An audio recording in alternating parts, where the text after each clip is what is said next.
Welcome to a brand new episode of Seize the Moment podcast. And today we have a very special guest. We have Jonathan Vigliotti, who's an Emmy and Edward R. Murrow Award winning CBS News national correspondent whose work has appeared on numerous platforms, including CBS Sunday Morning, Face the Nation, 48 Hours, and more. His reporting has taken him to more than 40 countries and territories across 6 continents. And his new book, available May 12th, is called Torched: How a City Was Left to Burn and the Olympic Rush to Rebuild L.A. John, it's such a pleasure to have you on, and thanks for being with us here today. Yeah, thank you both for having me. It's my pleasure. Absolutely. And then so in his book, John wrote, the truth is much more could have been done to stop this fire, and much must be done before the next one arrives. I know this because I was there, not after the fact, not once it was safe. My team and I were amongst the first journalists on the ground after the fire started, and one of the only ones who stayed through the critical first 4 days, watching, recording, pulling dogs from burning homes because no one else was there to do it. I Mm. saw what the cameras didn't. The failures at every stage of the disaster response, from before the first spark to long after containment, the officials who hesitated, the resources that never came, the bureaucracy that burned right alongside the town.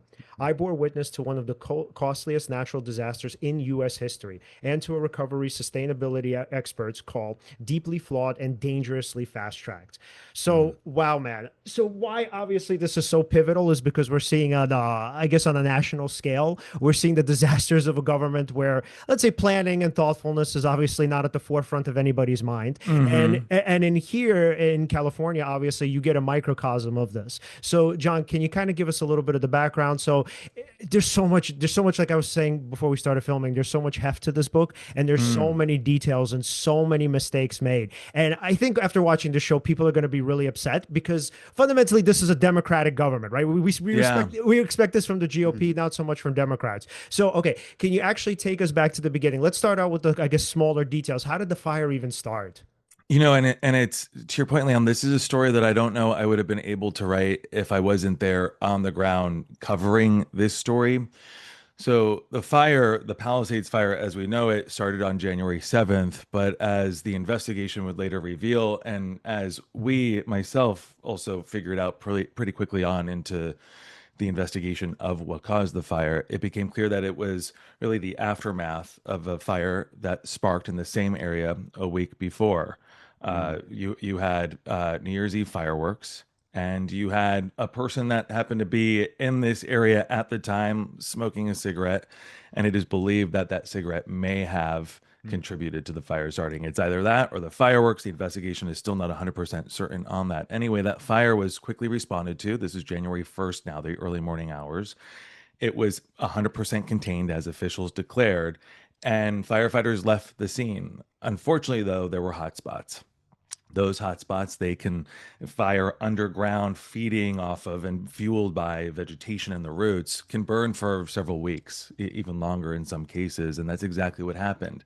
Wow. And so then a week later, you have wind gusts that start to pick up and they kick up one of those hot spots, which led to a reactivation, a reignition of what was called the Lockman fire on January 1st. On January 7th, became known as the Palisades Fire.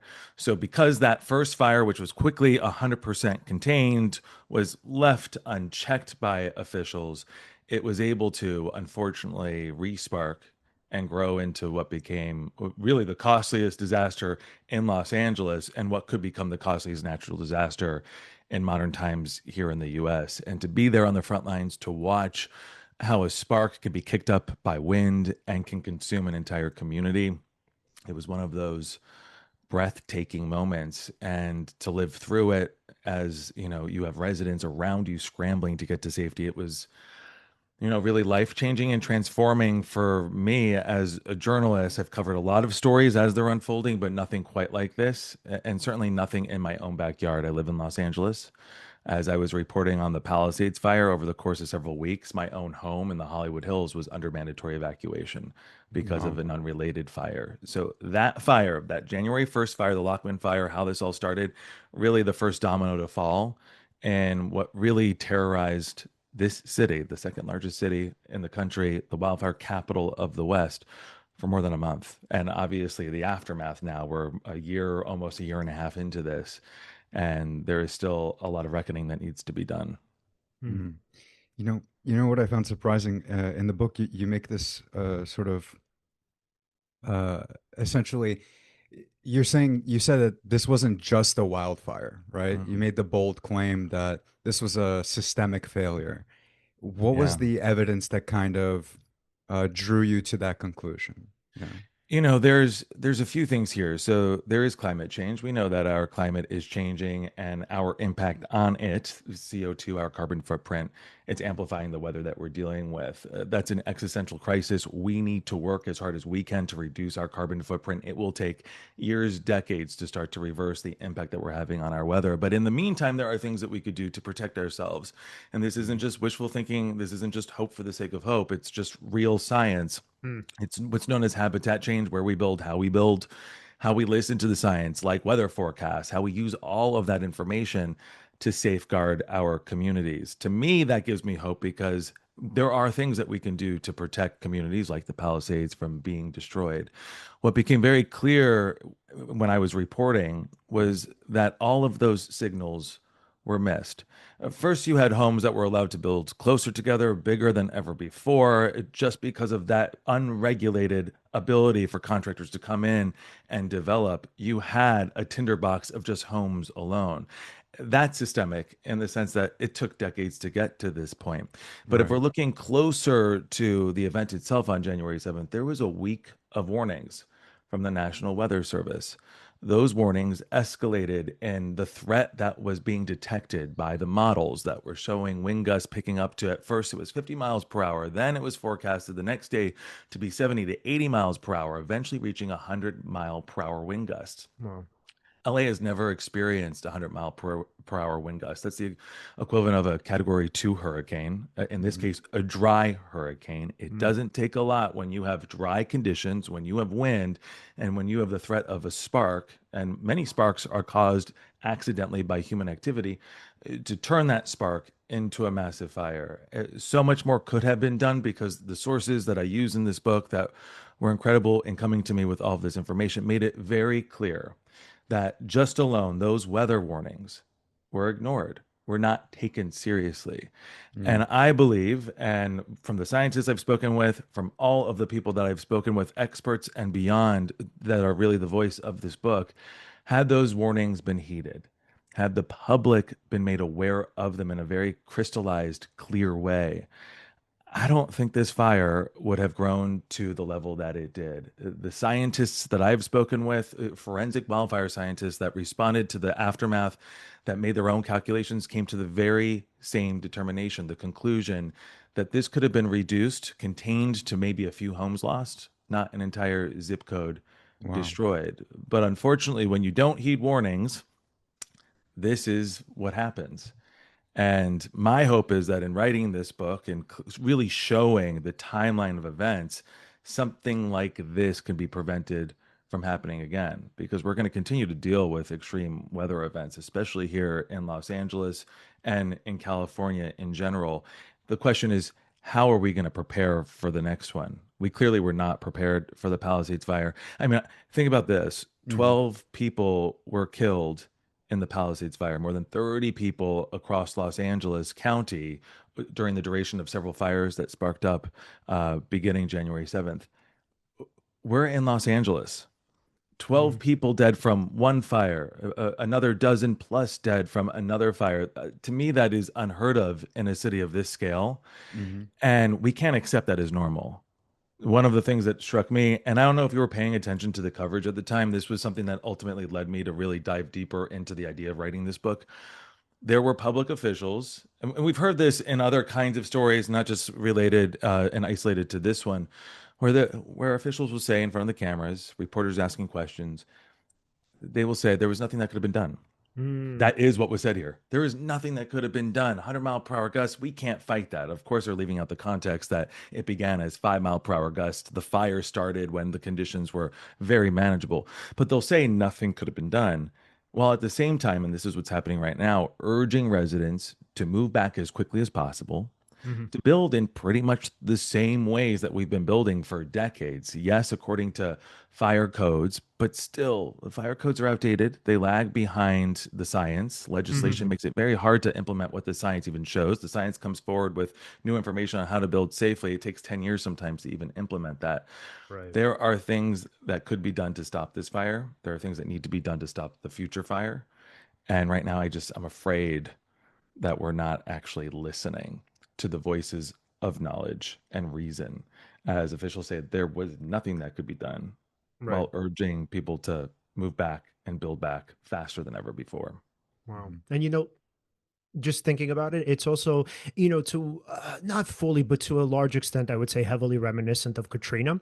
And Hmm. oh, yeah, everything that obviously went wrong there. And so, interestingly enough, like, I don't know, John, how much you know about it, probably a lot more than maybe I would even think. But the point is to say with Katrina at this point, there's this kind of common understanding that even though, we have like God knows how many documentaries about it, even though there have been all of these kind of like post hoc assessments of it, the point is to say that nothing's really changed, right? Sort of the levees, even though they've gotten a little bit better, Hmm. yeah, and they've increased, fundamentally, they're like another Katrina's kind of around the corner, right? We're sort of just waiting for it, especially with climate change. So, with that being said, right, I want to kind of get into some of the weeds of some of the systemic failure. So, how is it that you have all of these disparate departments and all of these people who, I guess philosophically speaking, obviously they want to prevent these disasters because it's bad for them, right? It's bad for political business. So how is it that fundamentally they can't kind of unify and get on the same page about plans that seem to, for a lot Mm. of people, kind of, I don't know, more or less seem obvious? Like if you watched any of the Katrina documentaries, like, I mean, there are obviously engineers who are like, no, no, this is what we need to do. There are definitely plans in place. Yeah. It's not like it's this big fucking mystery. So I wonder, how is it that you have all of these different departments that just can't kind of get together and figure this out? It's a great question, and it's a mind-boggling one, because you talk about the engineers and you use Hurricane Katrina as a reference point. I mean, and as we even began this conversation, you had the scientists, the meteorologists for a week alerting city officials, county officials, emergency agencies across Southern California for 7 days Mm-hmm. about this weather, and yet nothing was done. So why weren't those warnings taken seriously? Right. Why weren't they heeded? We have well established forecasts that come to fruition. This wasn't like magic here, waiting to see what comes out of the hat. The science really showed what we were going to get, and the science was very accurate about what we ended up being really hit hard with. I believe, and this is from the people that I have spoken with, and they're very close to City Hall, very close to the decisions that were made from the mayor, the mayor's office itself. There was really this diffusion of responsibility. Mayor Bass is the commander in chief during any emergency event. What does that mean? So she is the conductor of all of the various emergency management agencies that respond, from the police department to the emergency management office to the fire department. She Mhm. is that conductor that is making sure everyone is playing in tune. She knows the different musicians that are there. She knows the different instruments she has. Unfortunately, she wasn't here, Mhm. Mm-hmm. and the circumstances under which she left to go to Ghana at the time, very unclear to a lot of people. A lot of people assumed it was this assignment that she had been prepared for many weeks. It was actually given to her, this diplomatic trip, by then President Biden, the day before she left. Mm-hmm. She was notified that she was selected to be part of this delegation for the inauguration of the president of Ghana, the day that fire warnings were already escalating, Wow. the day that fire warnings said and showed that this fire weather was going to arrive on the day of the event that she was supposed to attend. Mm. She attended that event anyway, leaving within 24 hours as fire weather warnings continued to escalate. She didn't notify anyone responsible for the emergency management and response to this fire where she was going specifically. In fact, according to the sources I spoke with, she made a very clear effort and decision to essentially sneak out of town so nobody knew that she would be in Ghana, because she was aware of the fire weather and aware of the optics, how it would Wow. look if Wow. she left to go to one place, kind of in theory attend a parade. One source telling me she pulled a Ferris Bueller, Hmm. While at the same time, she made it look like she was in Los Angeles. She had some of her staff post tweets and social media posts with photos and video of her in the streets of Los Angeles, when in fact Hmm. she was in Ghana. There was not a single post about her being in Ghana. And Wow. so I think when you have that void of leadership from the top, that diffusion of responsibility, everyone beneath kind of follows in that path. There was a lot of information that was not handed out and sent out Mhm. that should have been. This was a period where people are kind of, coming off of the holiday weekend, really a month of time off from Thanksgiving to Christmas, of course, New Year's. People are just getting back, starting to check their emails. When you don't have the mayor and the mayor's office amplifying messages and warnings from meteorologists, as was the case from sources I have spoken with, a lot of those messages weren't taken seriously. There was also this, with the lack of leadership from the highest seat, almost a normalcy bias that unfolded when officials were becoming very clear on the weather conditions, because the fire department was very much tapped into what was going on. There was almost this sense, when you don't have the mayor responding, when you don't have the Mm. mayor sending out emails because she's preoccupied, she's 7,000 miles away, she is attending an inauguration. When you don't have that kind of info coming from the top, it's very easy to look at these warnings and think to yourself, okay, well, maybe this isn't going to be a Right. big thing. Mm. This is very different than a hurricane. When we're talking fire weather conditions, very different than a hurricane. A hurricane, it's going to hit, exactly where it's going to pass over, the eye of that storm. Mhm. With fire weather, you don't know where a fire is going to spark. You know, excuse me, where the weather is and what region's going to be impacted, but you don't 100% know where that fire is going to spark. So it is a little bit different, and it plays into that normalcy bias that I think we've all experienced at times, Hmm. where something's coming, there's a possible threat, that maybe there's danger down the road, but at the same time you're like, there's been these warnings before. We've gotten through it. Right. Like nothing's happened.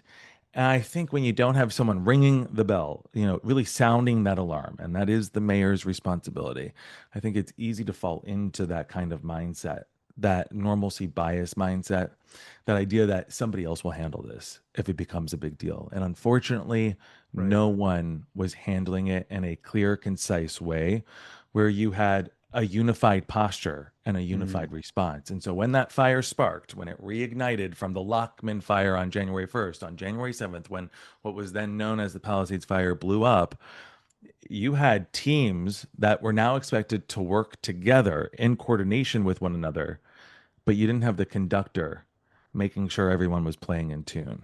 Mm. And what we ended up witnessing, what I witnessed firsthand, is what happens when an orchestra doesn't have its director, doesn't have its leader, really telling people, instructing people, making sure every agency is playing in harmony. Right. And Mayor Bass didn't even inform someone in her office to kind of like sort of delegate responsibility. She didn't respond to anything while she was overseas. Like, Yeah, yeah, sorry. yeah, and I love that you're asking these questions, because it speaks to this timeline and what was known and what was not known. So when Mayor Bass was first alerted that she was assigned to this delegation, her team did send out an email to the emergency management agencies that would be tapped if there was in fact a threat. Mm. And so that was done, including Council President Marquise Harris Dawson, who takes responsibility as acting mayor when Mayor Bass is out of town. So those people were notified, but the message itself in the notification was two sentences, and it only said that she was going to be out of state. It did Mm. not make it clear where she was going to be. It didn't make it clear, according to the sources that I spoke with, that Marquise Harris Dawson was even going to be the acting mayor. Mm. Wow. Whether or not Marquise Harris Dawson understood the full extent of his responsibilities, also unclear. I reached out to his office many times. They would not comment on any of this reporting, but the text messages received through public records request show, and this is again, they haven't submitted, and by they I mean Marquise Harris Dawson's office hasn't submitted all of his text messages, but what we do have from the small collection of text messages that did survive that we were given, it shows no communication Mm. between Marquise Harris Dawson with any other city agency leading up to this event. Mhm. And as a result, the day this fire weather was expected to hit, as it did on January 7th, Hmm. you didn't even have pre-positioned crews ready to respond in a strong enough way for when the fire did spark. Once that fire sparked, every team was trying to get on the same page, when experts I've spoken with say the key to fire response is getting on the same page long before the emergency actually hits. It Right. was a discussion that should have started to happen over the weekend. Right. It didn't happen at all from the sources that we have spoken with. And clearly, from the response to this fire, and a failed one at that, there was very little coordination, and everything was catch up from the minute the fire began. Wow. So, If you don't mind, just yeah, I remember you described in the book. There was this initial attack phase, like Hmm. where if in the first hour of the sparking of the fire, they had addressed it properly, as you said also earlier in this conversation, maybe only a few homes would have been lost. You could have radically minimized damage, and that's insane to be Mm. aware of that, especially after the fact, Yeah. knowing how much damage was done. I mean, there's so many different teams in the fire department alone. The Los Angeles Fire Department has incredible resources, and it begins with what are known as brush patrols. And these are crews that are in SUVs or pickup trucks, and they go out to locations that are particularly vulnerable, and they stay and they guard those areas in case anything sparks, mm, because there is this awareness. You catch a fire very early on, you could stop it. If you don't, you're chasing after it. You mm, don't want to be chasing after a wildfire. So the goal is to be there, to see the smoke signals immediately, and to approach and attack as quickly as you can. We knew, and by we, I mean the city of Los Angeles knew where this fire weather was going to target in a regional aspect. But there were also indications based on mapping of areas that haven't burned in decades, the most mm, vulnerable hillsides. So we also knew, in theory, what hillsides were at greatest risk. Pacific Palisades was among one of those most vulnerable areas. So it would have made mm. sense, especially given the fact that there was a fire there just a week earlier, that Lockman fire on New Year's Eve. It would have made sense to pre-position, Right. Hmm. but that was not done. And the fire department has taken responsibility for not doing that. Sources that I've spoken with tell me that then Fire Chief Kristen Crowley regrets not pre-positioning crews there. There was kind of this idea of operating in a fog of war. There wasn't a clarity of thinking and planning because of that lack of leadership from the mayor's office itself, because the mayor wasn't here. But had there been pre-positioning of crews in those areas well known to be vulnerable, with brush patrols there, water on hand, that would have helped stop this fire very quickly. Instead, what happened? The fire came back to life. There was no one there to monitor it except for people who were hiking at the time. Wow.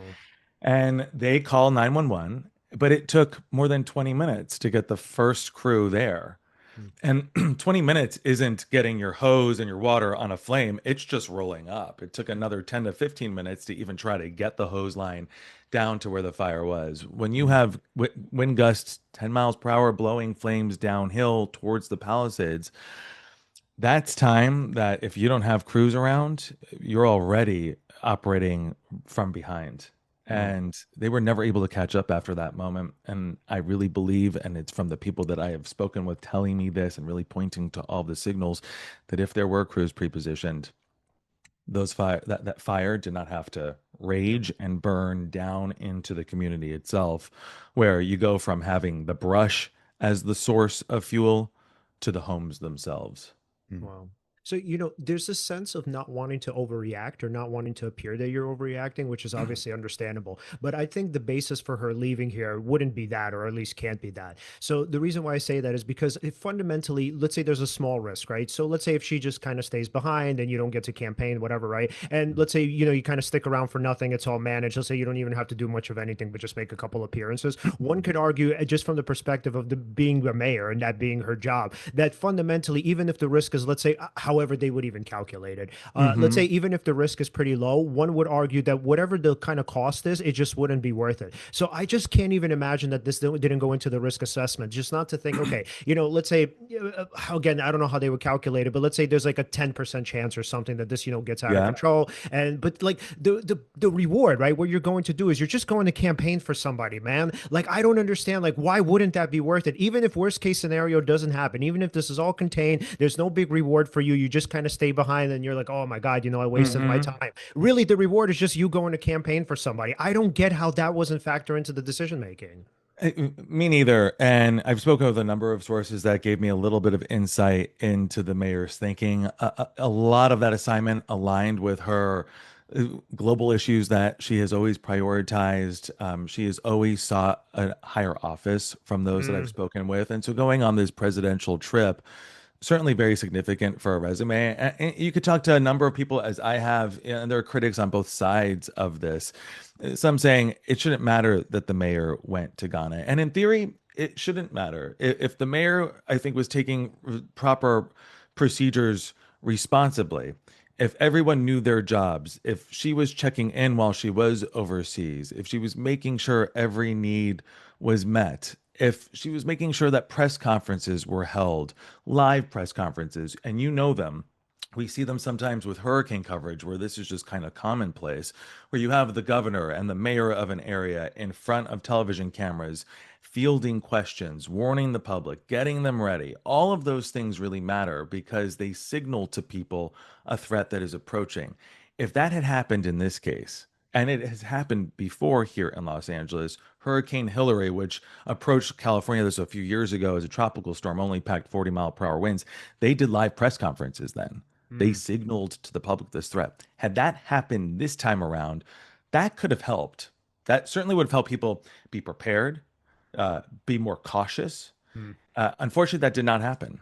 Mm. And again, it comes from the mayor not being here and not taking, most importantly, the proper steps to make sure those here that were filling her seat were fully read in on the brief, right. on what needed to be done. And it gets even more complex here because the fire breaks out. Mhm. Mayor Bass is now in Ghana. The fire chief, Kristen Crowley, calls Mayor Bass to let her know this fire has started. It's Mhm. growing fast. It's approaching homes. Lives are threatened. The mayor understood the threat. In the conversation that unfolded based on the sources close to this conversation, knowing the language and the contents of the discussion, the mayor was calm. The mayor let the fire chief know that she had her full support, reminded her that Marquise Harris Dawson is going to be the acting mayor. It was that call, by the way, where Chris and Crowley, the fire chief, understood for the first time that the mayor wasn't out of state. She was Mhm. out of the country. She was in Ghana. It was also one of the first times I am told she really began to panic, thinking, oh my God, we're not going to be able to get a control of this because no one knows what's going on. The mayor herself, instead of then stopping, zooming in, having conferences with all of the right officials to make sure everybody was on board again, assuming that conductor role, instead of doing that, she went to a cocktail reception Wow. and she was at that reception for more than an hour. Her aides would later say that she was constantly reading in, focused on this disaster. But from those that I've spoken with that were inside that room for this reception, that's not the case. Wow. She was disengaged from her phone as she was engaged with those that were there. And the cell phone records that we have also tell a very similar story. She was not responding to text messages from her Mm, aides, from other city officials that were either asking for help or offering assistance. And so, for more than an hour, you have the conductor aware that things are starting to fall apart, but she's not there to oversee and to make sure that every single reel has that grease on it so that it can work smoothly. Instead, she had placed a lot of blind faith, I think, based on those that I've spoken with, and her team, who had been untested in such challenges before. right. Marquise Harris Dawson has never confronted a wildfire of this scale in the position that he had. It would have made sense for the mayor to be more in conversation and accessible during this period of time to Mm. make sure that her city was playing in tune. And instead, not only was she out of the country, which again, you can argue she has every right to be, but it is her job as the conductor, and given the crisis at hand that she was informed about, Right. to be present in that moment. I And she just wasn't. I just can't imagine the level of hubris. Because, like, for me, somebody who has a ton of anxiety and overthinks a lot of things, I can't Mm-hmm. imagine being her in that position and not thinking this is going to come back to fuck me in the long run. Like, I Mm. can't imagine she's at that cocktail reception thinking, oh, this will just, no pun intended, blow over. How does that happen? And it's interesting because one of the people that was there at this reception even told me that she looked concerned. Okay. When he spoke to her, he could tell that something was going on in her mind. She made no reference of what was going on in Los Angeles. Nobody knew that this fire was happening. But he, looking back, hindsight, said, God, I wish I had known what was going on. After speaking with her, I would have wished her luck in fighting this fire. So I think at some point she quickly realized, what did I do? I am now here in Ghana. I am 7,000 miles away. I didn't have any press conference. And sources I spoke with said one of the reasons not to hold a press conference was it would only highlight the fact that she wasn't in the city. I from everyone I've spoken with, she quickly understood what had happened. She quickly understood that this decision that she made, knowing that there was a little bit of a risk here to leave town when there was, a growing threat of wildfire, she had it all kind of crumble down on top of her very quickly, and she struggled to process it. And I think it's a very human that's a very human thing to do. I've made decisions that I've later regretted, and in the moment where I realize, oh God, I made the wrong decision, I can get overwhelmed and shut down. And as it has been explained to me by a number of people, that's what happened with the Wow. mayor, as she also struggled to process what was unfolding in that very moment. And I can tell you, and I can empathize with her and what she was thinking when she was in Ghana, because I was there on the ground in the Palisades. I can see the fire with my own eyes, and even I was struggling to truly understand and process what I was seeing. I mean, adding to all of this, and just how surreal it all was, I didn't see any firefighters anywhere around. Going back to the fact that there wasn't pre-positioning, I didn't see any firefighters around, and so the entire time I'm thinking to myself, this can't be as bad as it seems, because I would surely see firefighters or at least hear the sirens, but I didn't. And in that void that I was in, I was also kind of in this state of shock. Like, am I really seeing with my own eyes what I'm seeing with my own eyes? Hmm. Is my brain processing what my eyes are feeding it? And I think there was an aspect of that happening with Mayor Bass. Of course, I'm not in her mind. I can only speak to what those familiar with her decision making have told me. And it sounds like from the information that I've received, that very much aligns. Wow. Something that was particularly striking was at least based on what was reported, the inequality in protection for disaster survival. Like the amount of people, like there were people who had private firefighters versus Hmm. not being helped by public ones. Not because it's explicitly there. Of course, we're talking about the systemic failure to Yeah. prepare ahead of time, but I don't know. I just find it kind of crazy that you almost feel like what does that say about the future of disaster survival? Hmm. Like, do you need to get private protection now? You can't rely on your the local governance to Yeah. take care of things. But And can I it's very add? concerning. Oh, can I also add another question to that? So, and then interestingly too, right? I wonder. So now that there's this sort of huge difference and this stark difference, right, between sort of private firefighting and just like private kind of social safety nets, right, as opposed to the more public ones, right?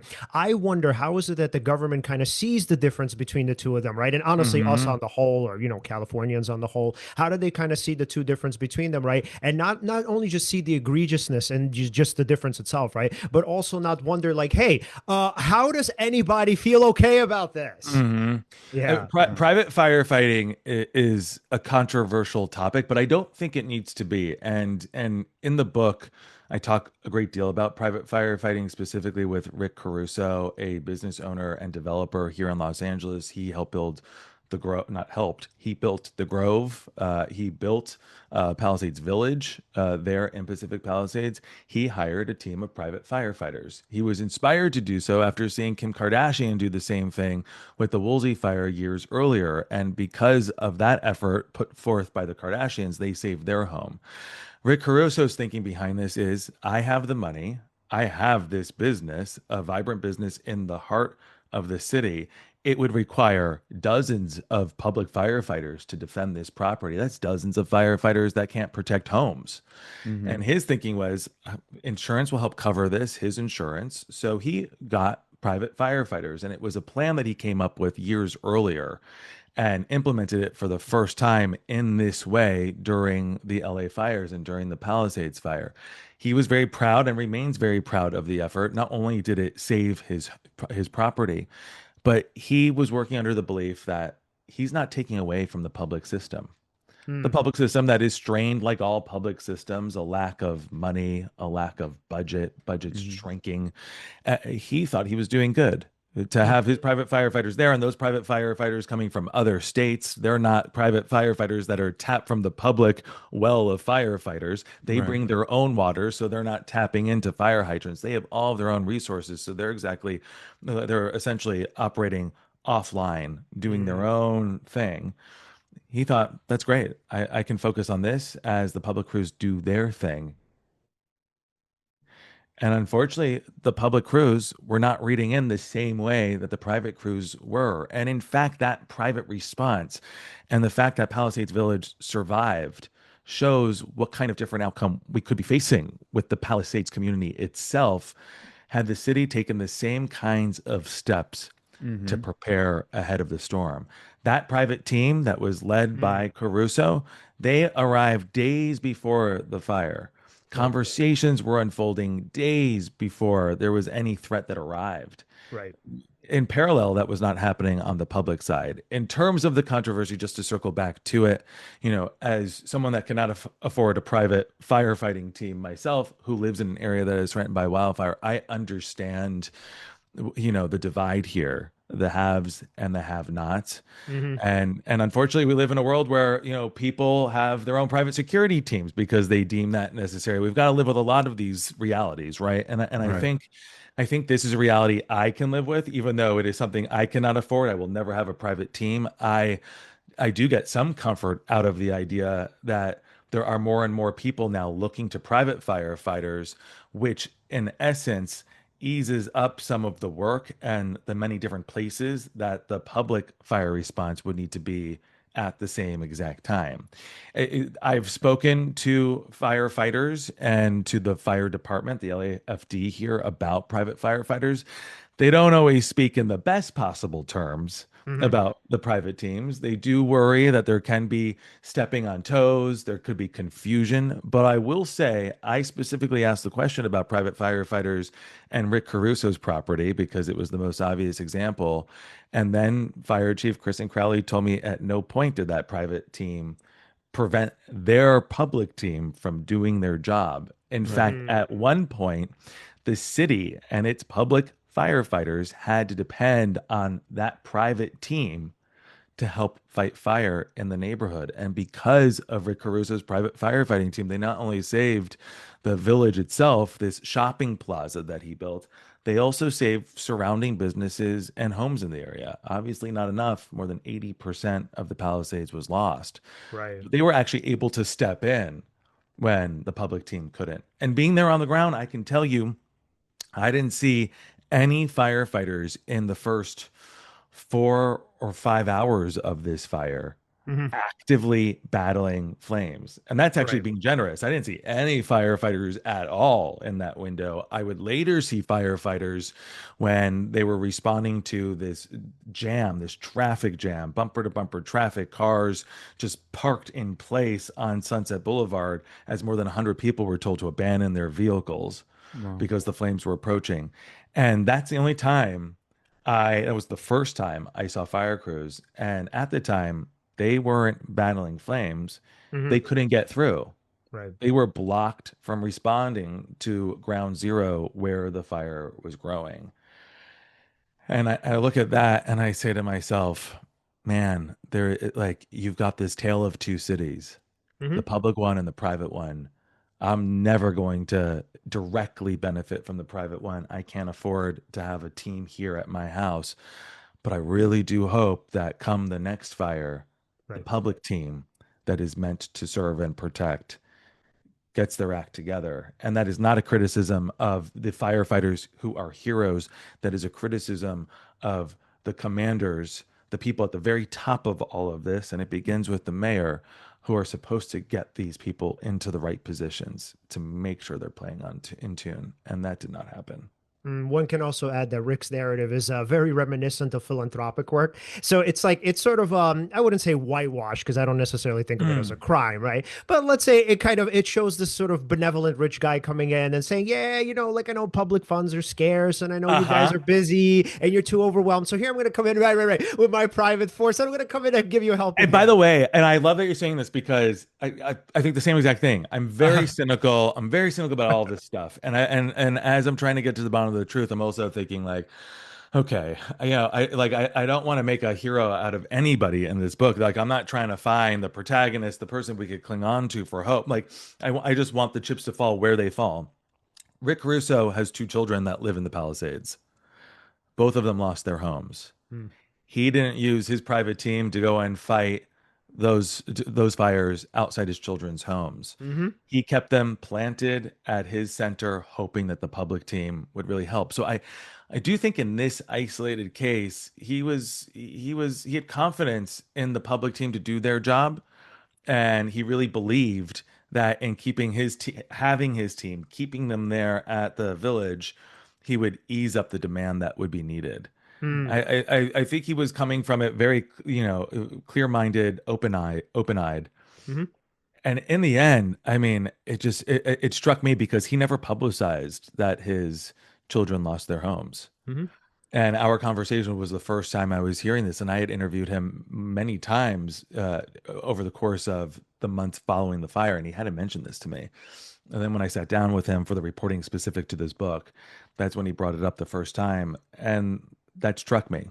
Hmm. It struck me because he's somebody that I would think, kind of to your point, would hire private crews and have them camped out outside the homes too. Hmm. He lives close by as well, not in the Palisades, but his home is certainly close by, and would have benefited from having a private team outside his home. He didn't Hmm. do that. Mm. He had full faith in the public response, Hmm.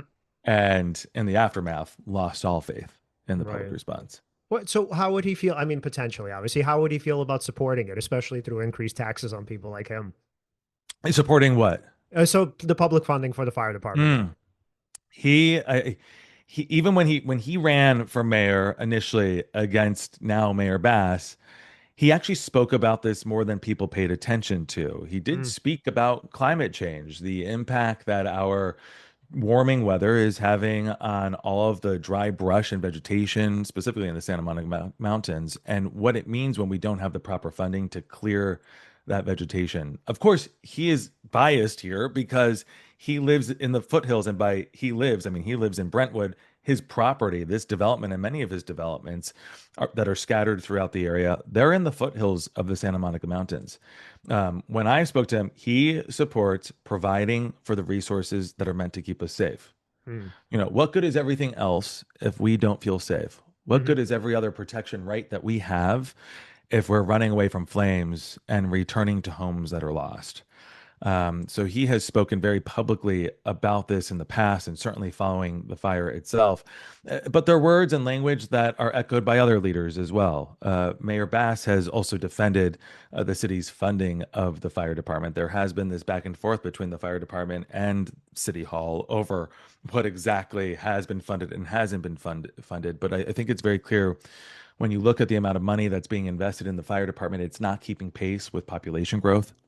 It's not keeping pace with where our communities sit and the vulnerabilities and threats that they face. mhm. And there are a lot of realities that are very hard for any leader to face. I could not imagine having their job, but it is about ultimately prioritizing the ones that matter most.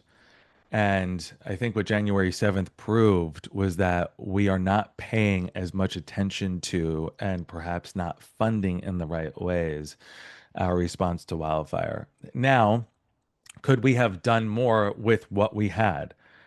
I think the book proves yes.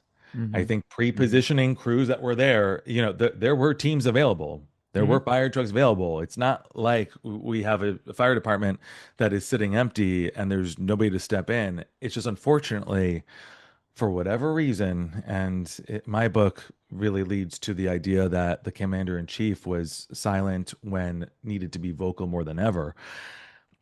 You didn't have the crews in the proper place. So you can have as much money, you can have as Mhm. much funding in that system as you like, but if you're not actually using the tools that that money funds in the right ways, it doesn't matter Hmm. ultimately. I think that's what we got here. Got you. Yeah. And in regards to the aftermath, like the rebuilding process, essentially. I mean, we could also, of course, I could bring up, that there are, institutions and other people kind of buying the burnt land. We could get into that too. But I guess where I was kind of trying to go with this is, I understand they're trying to rebuild as fast as possible Hmm. due to the upcoming 2028 Olympics. How do you how do you see that working as a sort of not a deterrent? I believe in the book you call it a distortion force, or not? No, not calling it a distortion, but like essentially, how do you think that the focus on rebuilding as Mm. quickly as possible Precludes is learning. not it Yeah. precludes? Yeah, Yeah, yeah. perfect. No, Thank you. and it's a great question, and it's a theme that I do address and talk about in this book. Fast isn't the enemy of good. I think this is, if this is not in the book, it's a quote I'm paraphrasing from one source that I spoke with at the fire department. Fast is not the enemy of good, but shortcuts almost always are. And what happened in the aftermath of the fire, and I say aftermath as if this happened after the fire was out, literally the next day after the fire sparked, as it is still burning, as there are still people stuck in their homes that will die days later, you have the mayor and the governor walking through the Palisades on fire, and according to sources, talking about the need to change the optics. Losing the Palisades did not look good. To lose the Olympics would be a disaster for both of their legacies and their futures. And they knew it and they discussed it and very quickly. And I was there listening to this. And Mayor Bass even tweeted about how she spoke with President Biden about getting the resources to rebuild. And in the press conferences that unfolded as the fire was still burning, this need to rebuild, to cut the red tape, all these things sound great to any community. You don't want red tape to prevent you from rebuilding, but you don't want to also rebuild and set yourself up for the same mistakes down the road. And Mm. I think that's what is happening here right now, because I talk about the threat of shortcuts. Shortcuts are what is being used, what has been used to incentivize people to return back as quickly as possible, to rebuild, to make the Palisades look beautiful.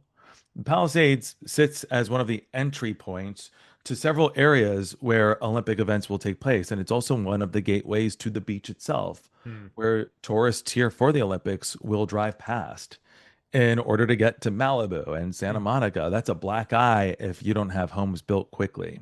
Hmm. And what ended up happening, you had environmental reviews that are critical to making sure you're rebuilding back in a safe way. All of that was done away with to help expedite the rebuilding process. You had the mayor herself incentivize rebuilding by allowing homes to rebuild up to 10% larger.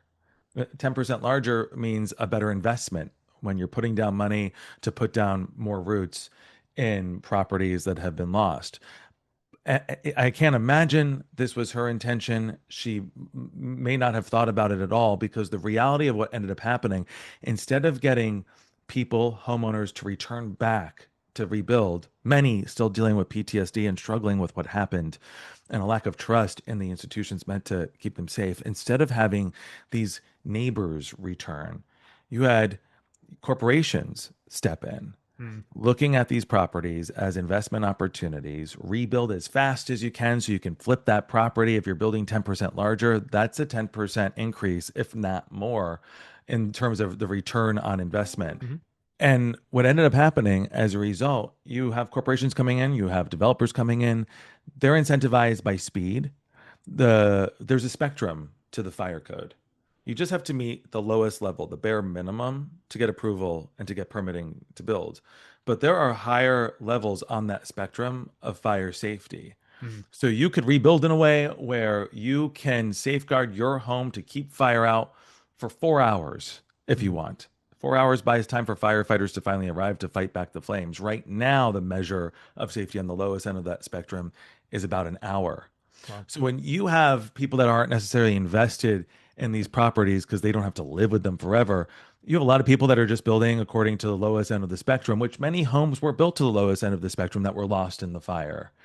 And so as a result, you are rebuilding in kind of the same blueprint as before. Hmm. And as we listen to officials urge a fast rebuild, fire scientists were on the scene investigating what caused this fire to lead to a conflagration, which is when home after home burns and basically fuels the fire. And one of the key findings was space. A lot of homes in the Palisades had historically been allowed to crowd in on their property lines to build larger than they probably should have. Mm. And as a result, in these blowtorch conditions that we saw on the ground, flame was very easy when it easily devoured home after home, jumping from home to home within a matter of minutes. You had homes that were, in theory, supposed to hold back flames for more than an hour, crumbling within 10 to 20 minutes. Wow. So, space, the scientists found, was a critical component to safety. Hmm. And what ended up happening, instead of listening to the science, just like the city failed to listen to the weather warnings before the fire, they didn't listen to the science in the rebuild effort. Wow. And 10% larger, allowing homes to build back 10% larger, continues to shrink that space. These fire Okay. Wow. scientists aren't suggesting that these homes shrink their footprint. Obviously, when it comes to taxes, that would be catastrophic to the economy. But scientists are certainly suggesting that homes should not be allowed to build back larger. Mm. And especially as we're dealing with this existential crisis, not just climate change itself, but also city budgets and a lack of proper response, like what we saw with the fire department. Any little bit of help, more space between homes, whatever it may be, is Right. help that first responders desperately need, Hmm. as we saw on January 7th. And unfortunately, it doesn't seem like they're getting that support at this point with this rush to rebuild. I was just in the Palisades 2 days ago. I go back once a week or so, and I can't tell you how many homes are already rebuilding. Hmm. Very different than the Camp Fire, which destroyed Paradise, California, just outside Chico, where it took 3 years before I saw homes going back up. The same is true for Lahaina. I responded to that fire. I've been covering the aftermath of that fire. We're talking 2+ years, almost 3 years. Still, only a few homes have been built. In the Palisades, dozens upon dozens of homes are going up, Hmm. and 99% of them are built with wood. Again, it follows the permitting and the that spectrum. It meets that lower level of the fire spectrum Hmm. of the fire code spectrum. But wood, even if it meets that spectrum, it's still not safe enough, as we have seen with the Palisades fire. There was one home I saw built out of steel framing, another home built with what's known as concrete composite, concrete mixed with styrofoam, like from like a Dunkin' Donuts styrofoam cup. Hmm. This kind of material costs about the same as wood, easily accessible, holds back flames, as I mentioned earlier, for 4 hours, four times more durable than what the current baseline code requires. And there's no mandate at this point. Hmm. There's no blueprint that city officials are touting and showing and trying to educate the public on that would build more safety into these Hmm. communities. I was speaking with a few county officials responding to the Eaton fire in Altadena, the Eaton fire, the second fire that took so many lives and caused so much destruction to Altadena. And the county supervisor, Barger, Catherine Barger, was telling me that it may come to the point, and she believes it's going to come to the point, where specific materials will have to be mandated for use in fire zones where homes have already been lost to wildfire. Right. And at this point, though, that mandate does not exist. Hmm. And I think, unfortunately, there's so many people who are weighing if they should return, who are starting to return and starting to rebuild, who weren't even properly informed of the resources at their fingertips. Right. And the book argues that at the very least, there should be a unified effort when urging a fast rebuild to also place the proper information in the hands of property owners Yeah. so that they can, if you're thinking of like the three little pigs, you know, you got straw, wood homes, brick homes. Like, Mhm. why build a straw home when you can build a brick home? Right. Hmm. You know, the fire threat is like the wolf. Right. And why wouldn't we do everything within our power, especially if we lost a community to a fire, to rebuild with the brick home instead of the straw home? And Right. I think there needs to be a three little pig wake up call here, where residents are informed of what they can do to build safety into their blueprints, and in doing so, to welcome back insurance agencies. The insurance industry has been pulling out and reducing its footprint here in California because of the fire threat. Hmm. Taking these steps, building with resiliency as it's known, building with these more fire resilient materials, that historically has lured back insurance groups who are more likely to invest in a home and protect a home when they know it can withstand the Mm. threat that is unique to that region, in this case, fire. Right. And on the topic of unification, how do we incentivize politicians to care, especially because it seems like the repercussions and consequences don't seem to be Mm. enough? Accountability. Okay. I think accountability. I think not letting leaders get away with saying there's nothing that could have been done to prevent this. And unfortunately, that's been the narrative that seems to have dominated the news cycle. And I say news cycle, we're talking the past, how many months has it been? 15, 16 months now. I hope this book plays some small role in accountability and at least opening up readers' eyes to the things that could have been done. We shouldn't be told that we should just accept this to happen again if it happens. No, and this is where the hope comes in. There are steps that we can do right now to protect ourselves through rebuilding and through holding our elected officials accountable. But unfortunately, there will be no incentive, especially during an election cycle, for this change to be implemented when minds are distracted with other things, unless this accountability takes center stage. And as of now, I have not seen this accountability Right. take center stage. And why that is, I don't know. What's in this book, the people that came forward to me have spoken to other people, and I have not seen it reported anywhere else, at least as of yet. Wow. Amazing. Something probably interesting to ask is if you could force one honest answer from the people in charge, what would you ask them? Say the first part of what you just asked because it Oh broke up. yeah. I couldn't hear you. Oh, no worries. Yeah, if you could force one honest answer from the people in charge, what would you ask them? Yeah. Oh, that's a great question. So much. Yeah. Where are the text messages? The text messages become a big part of this book. We don't need to get into it, but what would you do differently? And the reason I would ask that question is I'm not attacking anyone's decision making, but I think it opens up whoever is on the receiving end of that question to really think about what could have been done. Hmm. And you know what? At this stage in the game, everyone that was involved in the response to this fire, everyone that I've spoken with, they replay that day and that month, as it turned out. They replay that all the time in their minds. Like, how did we fail? How did this happen? What do we do to prevent this? And I think more importantly than getting some great soundbite or getting something that is salacious, I think what a question like that does is it forces the recipient, if they're in fact going to answer it, it forces them to confront and recognize what went wrong. Hmm. And in recognizing what went wrong, to see what can be done down the road Mm. to prevent something like this from repeating again. So that's what I would ask. I know it's a very simple question, but I Right. think it is one that, from a psychological standpoint, that really does the most good when it comes to preventing something like this from happening again and preventing those who are returning to these communities that have been so impacted.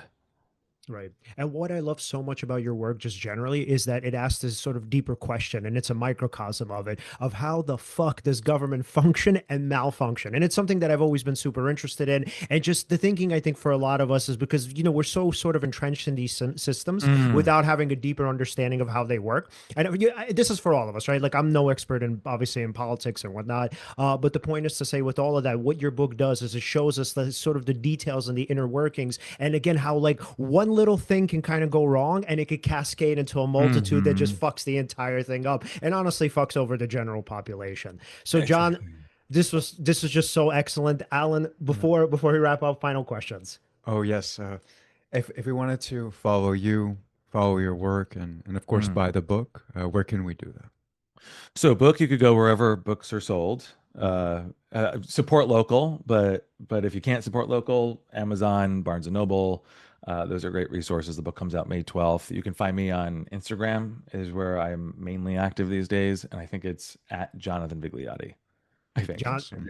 it's Jonathan Vigliotti. thank you so much, man. This was such a fucking civics lesson, man. The No, best. thank you Yeah. guys. Really, Leon and Alan, I really appreciate the conversation, the questions, and just your appreciation for the book. It means a lot.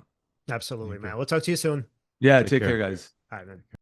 All right, that was awesome. So, everyone, as you know, if you'd like to follow us, you could follow us at Seize the Moment Podcast on Facebook and on Instagram.